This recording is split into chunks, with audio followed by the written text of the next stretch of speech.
Good morning students, मैं भावना कुमारी आप सभी का स्वागत करती हूँ अपने यूट्यूब चैनल एडुबंच पर। आज हम ले रहे हैं 8th class Hindi grammar. Chapter है आपका वर्ण विचार। भाषा की सबसे छोटी इकाई को वर्ण कहा जाता है। इसके और टुकड़े नहीं किए जा सकते। बोलने और सुनने में ध्वनि है, लिखने और पढ़ने में यह वर्ण है। वर्ण शब्द का प्रयोग ध्वनि और ध्वनि चिन्हों दोनों के लिए किया जाता है। इस तरह वर्ण भाषा के मौखिक और लिखित दोनों रूपों के प्रतीक है। अतः हम वर्ण की परिभाषा इस प्रकार दे सकते हैं।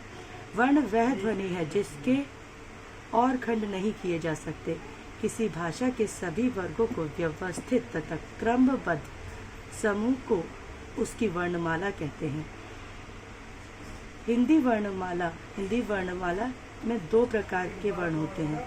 पहले वर्ण है आपके स्वर, दूसरे हैं आपके व्यंजन।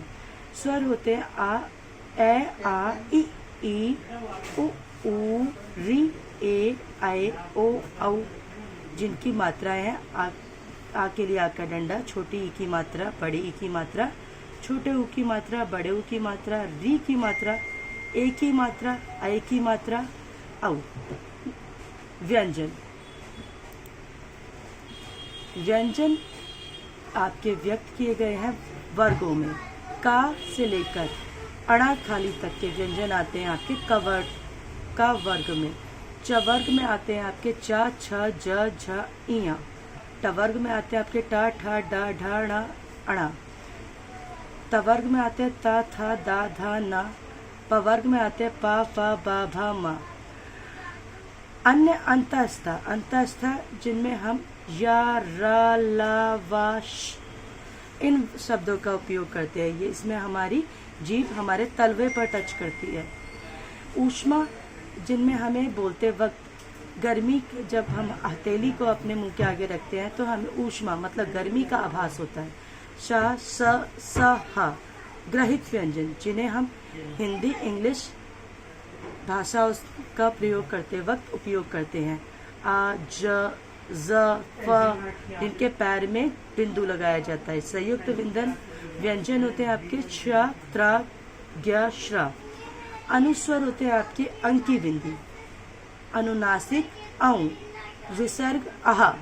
स्वर जिन वर्गों के उच्चारण में हवा बिना किसी रुकावट के बाहर आती है वे स्वर कहलाते हैं। जैसे ए, आ, ई, उ, ए, ऐ आदि।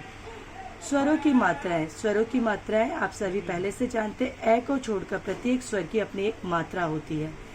जब स्वरों को व्यंजनों के साथ प्रयोग किया जाता है तो उनकी मात्राओं का प्रयोग ही किया जाता है। जैसे अब हम आपके लेते हैं रा। रा छोटे ऊ की मात्रा रू, रा बड़े ऊ की मात्रा रू। अनुस्वर और अनुनासिक स्वर में अंतर। उच्चारण करते समय जब वायु मुख के साथ साथ नासिका से भी बाहर निकले ऐसे स्वरों को अनुनासिक स्वर कहते हैं। जैसे आहा, ये संस्कृत भाषा में प्रयोग किया जाता है। जैसे अतः, प्रातः, अनंतः, फलतः आदि। ग्रहित ध्वनियां औ, जिसका प्रयोग केवल अंग्रेजी शब्दों के लिए किया जाता है। जैसे हम लिखे football, ball, call, hall, doctor, doll आदि। ज़, इनका प्रयोग अरबी और फारसी शब्दों के लिए, भाषा के शब्दों के लिए किया जाता है। जैसे कागज, सजा, जरा, शरीफ, कफन, नफरत आदि। स्वर के 3 भेद होते हैं। हास्य स्वर वो जिन्हें बोलने में कम समय लगता है। जैसे छोटे शब्द जैसे छोटा आ, छोटा ई, छोटा ऊ, छोटा री। दीर्घ स्वर जिनके बोलने में दुगना समय लगता है। जैसे बड़ा आ, काम, कील, ऊन ऐसे शब्द। प्लुप्त स्वर जिन शब्दों के उच्चारण में दीर्घ स्वर्गों से भी अधिक समय लगता है वे प्लुप्त स्वर कहलाते हैं। जैसे ओम, इसका प्रयोग बहुत कम किया जाता है। इस प्लुप्त स्वरों का प्रयोग प्राय दूर से बुलाने के लिए किया जाता है। अनुनासिक स्वर जो स्वर मुख और नाक से बोले जाते हैं अनुनासिक स्वर कहलाते हैं, जिनके ऊपर चंद्र बिंदु का प्रयोग किया जाता है। जैसे गांव, 5 अनुस्वर वह शब्द जिनके उच्चारण करते समय नाक से हवा निकलती है उन्हें अनुनासिक अनुस्वर कहा जाता है, जैसे अंकी बिंदी वाले शब्द कंठ, चंचल, मंच, अंधा, बंदर, कंधा, आरोह शब्द। अनुस्वर और विसर्ग दोनों ध्वनियां ना होकर और ना व्यंजन, इन दोनों के साथ प्रयोग नहीं है, अतः ये आरोह शब्द कहलाते हैं। ये केवल दो होते हैं, जैसे अंकी बिंदी, आहा खाली। व्यंजन के भेद, व्यंजन के भेद आपके तीन होते हैं, स्पर्श, अंतस्थ, ऊष्म। स्पर्श व्यंजन, जिन व्यंजनों का उच्चारण कंठ, होठ, जीवा आदि के स्पर्श द्वारा होता है, स्पर्श व्यंजन कहलाते हैं, जैसे क, म। तथा व्यंजनों के 5 वर्ग होते हैं, इनमें ठ, ढ ध्वनियां भी हैं। अंतस्थ व्यंजन वे केवल 4 होते हैं, यार अलावा श। ऊष्मा व्यंजन श, श, स, ह। संयुक्त व्यंजन एक से अधिक व्यंजनों के मेल से बनते हैं, यह मुख्यतः 4 होते हैं, जैसे श्रम, श और र के मेल से। यहाँ जो श्रा शब्द है वो संयुक्त व्यंजन है। श्रमिक, कक्षा, रक्षा, ज्ञान, अज्ञात, पत्र, चित्र, कुत्ता, बच्चा, विद्यालय। जब एक वर्ण 2 बार मिलता है तो उसे व्यंजन वित्व कहते हैं। संयुक्त अक्षर, जब एक स्वर रहित व्यंजन को भिन्न स्वर रहित व्यंजनों से मेल होते हैं तब वह संयुक्त व्यंजन कहलाते हैं, जैसे एक म और ह।